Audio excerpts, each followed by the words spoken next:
Hina niya talaga. Oh, hadaw, anuan? Oh, hiling oh. Yugon mo an. Limpak-limpak na sa magtak. Arog kayong kadakol ang kinikbak ninda. Buli, sana all. Hina niya talaga niya. Samantalang ako, samantalang kita, kitang mga naglalaban ng patas, kay punta pang almost magkatirigbak sa trabaho para lang magkita ng kwarta. Ano pa? Biruon mo ang mga pinag-aagihan ta, ha? Mga pinag-aagihan ta para kumita sa nakita ning sa magtak. Sa magtak na kulang pa nga ni sa tuya sa pang-aral daw. Mamata ka ning amay, araal daw. Sa pagmatapasan na ning amay, masakito na. Ay, yung gayo. 2 to 3 hours kang mamatang advance. Para siyempre makapakaray ka man sa sadiri mo. After mo magparakaray sa sadiri mo, makommute ka, ni na. Sa pag-commute pa sana, pagal ka na.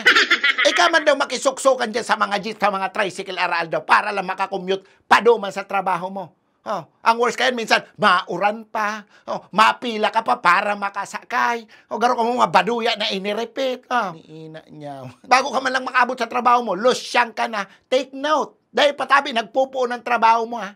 Dahil pa nagpupuo ng aldaw mo, pagal ka na. Paglaw mo sa trabaho, yan na. Yan na. Malaog ka na naman sa trabaho mong, dahil mo man trip. Ginigay mo lang tama kang kwarta. Paglaog mo sa trabaho, paglaog mo pa lang sa trabaho, puro negativity na. Mailing mo na naman si mga katrabaho mong mga sip-sip, mga plastic, mga kala mo mga tagapagmana, mga ulupong, may manyak, mga palago-pago. Ugwa pa dyan mga daing karakarigos, ngina niya may anghit, ang nguso, parong luga. Yugon mo mga kaibahan mo sa trabaho sa 8 oras, may putok, sige daw. Sige daw. Garo ka kayo nakilaban sa hinangos mo sa 8 oras. Isipa dawaan. Masakiton baga. Ni dismayong malala. Kasugwa ka man diyang katrabaho na kung maka-istorya man sa imo, kulang na lang tutulipong ka na. Haraniho na sa mukha mo, nagtataralsik panlaway sa imo. Maray lamang kumahamot-hamot man ang hangaw. Di ba? Ang hangaw parong luga. Sige daw. Lala. Idagdag mo pa yung mga katrabaho mo, mga piling tagapagmana ng kumpanya, mga plastic, mga mayong ginibo ko ni guyodong kapababa. Idagdag mo pa yung si boss, manager, amo mo. Naday mo aram kung tugang baga ni Satanas Orano. Na mayong ginibo sa aral daw, kundi kupalong ka, bad tripong ka. Biruon mo, sa urual daw na ginibo kang mahal na Diyos. 8 hours a day, 5 to 6 days a week. Minsan, overwork ka na. Kala nila sa imo, robot ka. Minsan, papa-overtime mo kaning sapiritan. Tapos minsan, ang bayad sa imo, thank you lang. Ugon mo an.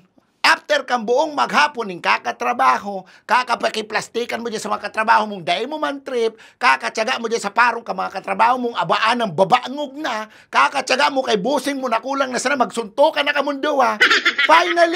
Finally, natapos man ang sarong aldaw ng pagsasakit mo. It's time to rest. Deserve mo man magpahingalo. No. Dahil patapos ang dilubyo mo, mapuli ka pa and makommute ka ulit. So, pila sa sakayan, traffic na mayong kagadanan, garo ka mo bulinaw na nagsusuro-soan, bag mo perming nasa inutan, tabaka masalisianin madukutan, sasabayan pa ning uran-uran, baha pang say mo nga agihan, abaan ng lintian, lala kang buhay mo igan.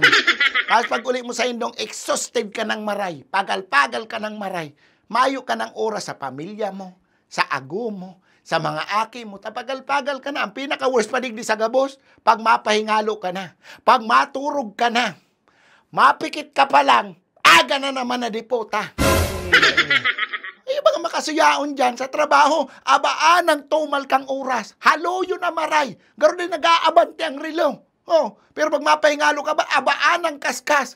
Naturog ka pala, napikit ka pa sana, napuun-puun pa na sana si panaginip mo, tas aga na naman. Bad trip baga. Saklap. Aram mo kung anong pinaka-worst sa gabos? Dawa anong pagal mo. Dawa dahil mo pa yan, trip trabaho mong yan. Mayo kang choice. Dahil ka makahali, aram mo kung tanaw. Masakit o humanap ni trabaho! Only in the Philippines nga ni. Ang iba dyan, puruyat, paragal, namaratang amay, nakurulang ang turog, nagtitinda, nagdidiskarte, magkaugwalang kwarta. Magkaugwalang ning iahin sa saindang lamesa. Magkaugwalang ipapakakan sa saindang pamilya. naglalaban ng patas sa aral daw. Tapos ini mga demonyong hindi, dikit na gulang-gulang lang. Milyon tulos? Ha? Ako matitigbak na para sa pambagas lang? Sinda di kita, milyon tulos? Ha? Aram mo kung ano makulog sa buot? Ha? Itong mga kwartang ito, kwartata mismo. Kwartatang mga taong bayan na naglalaban ng patas. Mismo, mungin ito, sasabihan pa kitang kadakol-dakol da nagre-reklamo, kadaklanda, bako man dan taxpayer. Ayo, totoo man, bako man gabos sa Pilipino talaga is taxpayer. Pero gabos na Pilipino, may ambag sa tax na yan. Pero pag nagbakal ka mayong tax, ha? From sa pagkakan, so mga gamit, daga, property, kung ano pa man gabos yan may tax. Tayo mo.